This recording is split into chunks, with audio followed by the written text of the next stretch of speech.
Good afternoon to all. आज हम लोग डिस्कस करेंगे स्ट्रेंथ ऑफ मटेरियल, जिसमें हम पहले कर चुके हैं Brinell hardness test and Rockwell hardness test machine. ठीक है, तो आज हम लोग कौन सा करेंगे, जैसे इम्पैक्ट टेस्ट। तो इम्पैक्ट टेस्ट में दो टेस्ट करना है, आइजोड टेस्ट एंड 4P टेस्ट। ठीक है, तो सबसे पहले हम लोग आइजोड टेस्ट पे चलते हैं।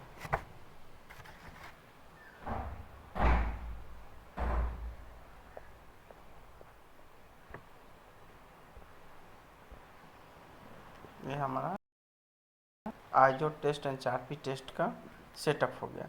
तो सबसे पहले हम लोग जानते हैं कि ये इम्पैक्ट होता क्या है। इम्पैक्ट एक सडन लोड है जो किसी भी पार्ट्स पे लगता है, मैकेनिकल पार्ट्स पे लगता है।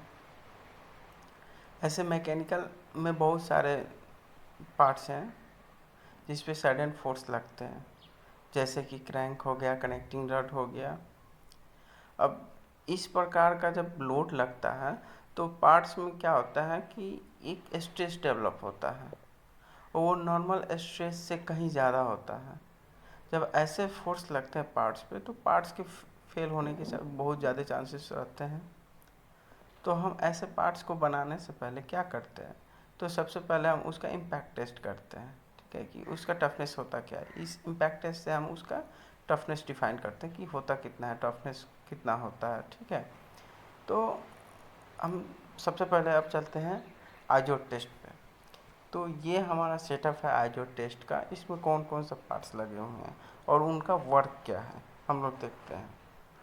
जैसे कि ये हमारा बेस है, ये सेटअप का बेस है। इस पे बेस पे हमारा क्या है, एक एनविल है।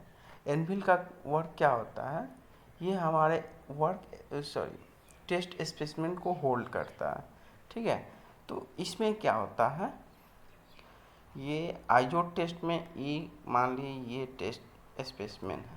ठीक है, तो इसको हम लोग एनविल पे वर्टिकली रखेंगे, लेकिन जब हम 4P टेस्ट करते हैं तो हॉरिजेंटली रखते हैं, और दोनों साइड से एक इधर से सपोर्ट मिलता है, एक इधर से सपोर्ट मिलता है। मतलब कैसा हो गया, ये सिंपली सपोर्टेड बीम की तरह ही वर्क पीस को यहाँ पे होल्ड करते हैं। ठीक है, लेकिन इम्पैक्ट टेस्ट में क्या करते हैं, ये वर्टिकली रखते हैं, यानी नीचे एक लॉक रहता है, वो वर्टिकली लॉक हो जाता है, यानी एक तरह से कैंटिलीवर बीम के जैसे हो जाता है। ठीक है,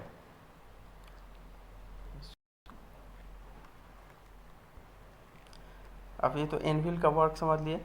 अब इसमें स्पेसिमेन यूज कैसा होता है, जैसे कि दोनों टेस्ट में स्पेसिमेन जो यूज होता है, एक स्पेसिमेन जो होता है अंदर से ऐसे होता है, यानी ये क्या हो गया, एक भी नॉच यानी भी शेप बना रहता है स्पेसिमेन के बीच में।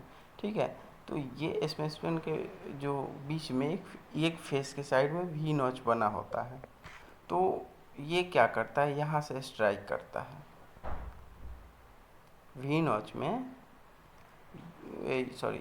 वी नॉच वाले साइड को जब हम आइजोड टेस्ट करते हैं तो स्पेसिमेन को होल्ड करते समय ये जो वी नॉच वाला एरिया है यानी फेस है, इसको सामने की तरफ रखते हैं, यानी यहाँ पे हमारा हैमर जो है स्ट्राइक करेगा वी नॉच वाले साइड में। लेकिन जब हम लोग 4P टेस्ट करते हैं तो 4P टेस्ट में जब हम लोग इसको हॉरिजॉन्टली रखते हैं तो क्या करते हैं, इसके बैक साइड रखते हैं पीछे में। जो ये वी नॉच वाला साइड है वो सामने चला जाता है, लेकिन इसके बैक साइड से स्ट्राइक होता है। ठीक है, तो ये तो हो गया हमारा एनविल का वर्क एंड टेस्ट स्पेसिमेन को कैसे रखते हैं। ठीक है, अब आते हैं यहाँ हैमर है।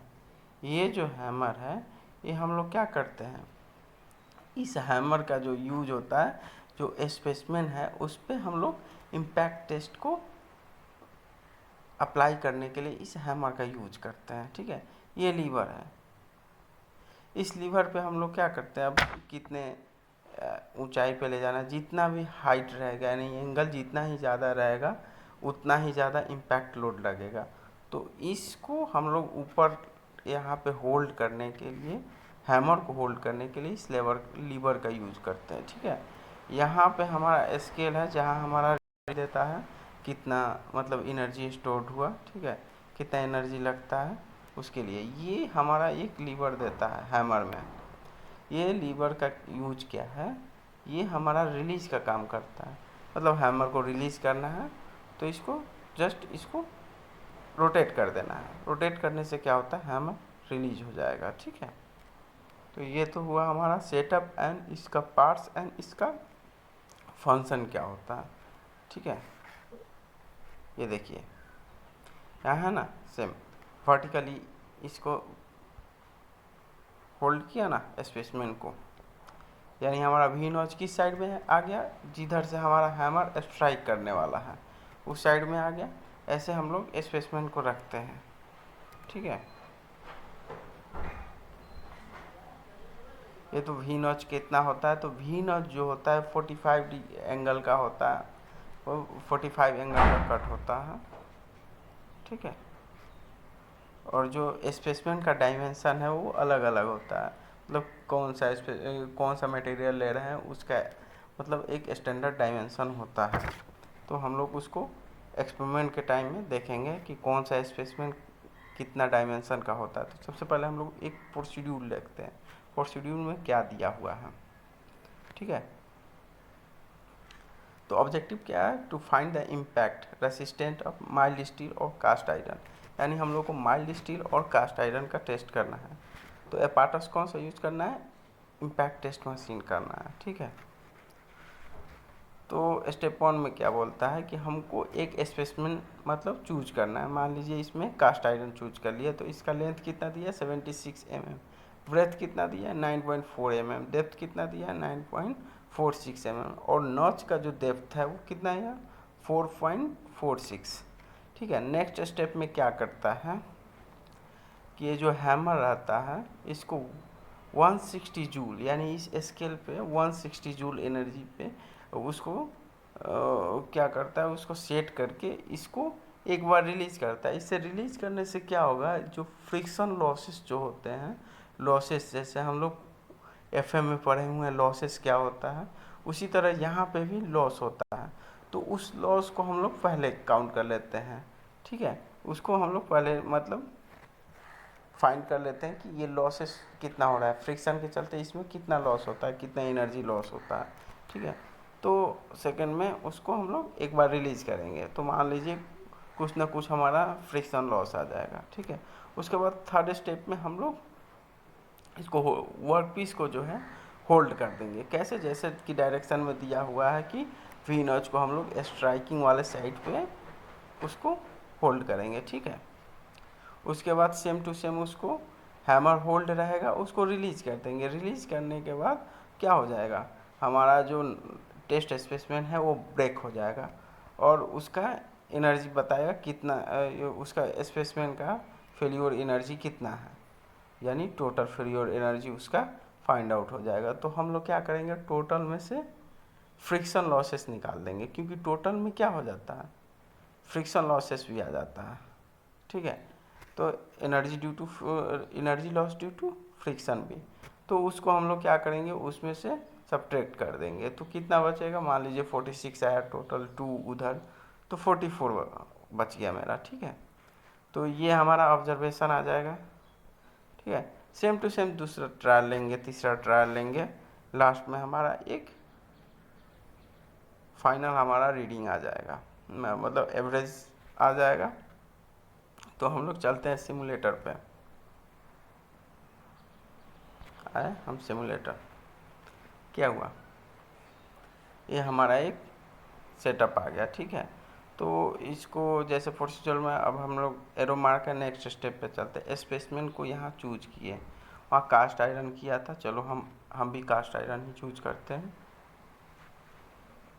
अब इस कास्ट आयरन का डायमेंशन कितना हुआ, लेंथ दिया हुआ 74.5 mm, ब्रेथ हुआ है 9.442, डेप्थ हुआ है 9.36, अब डेप्थ ऑफ नॉच कितना हुआ है 5.1।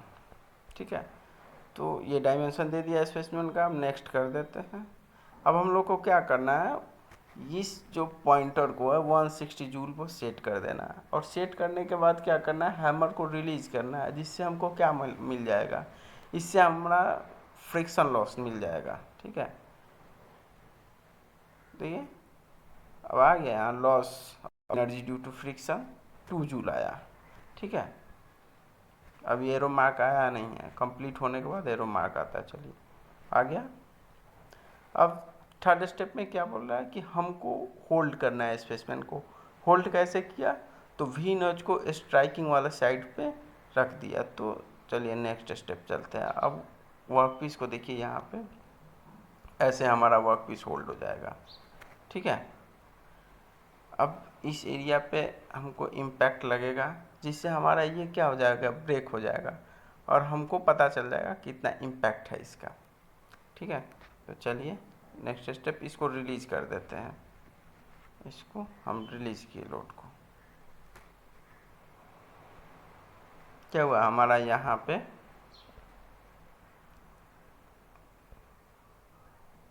ब्रेक हो गया।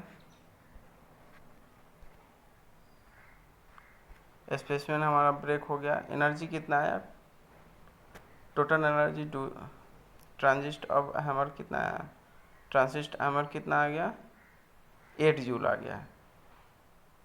अब energy of failure of spaceman कितना हो जाएगा, तो टोटल माइनस फ्रिक्शन वाला, तो हमारा यहाँ 6 हो जाएगा। ठीक है, अब नेक्स्ट कर देंगे।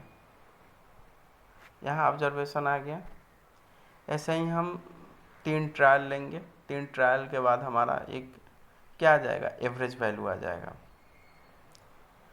सेम टू सेम हम लोगों को कैसे करना है, सेम टू सेम हमारा 4P टेस्ट में भी करना है।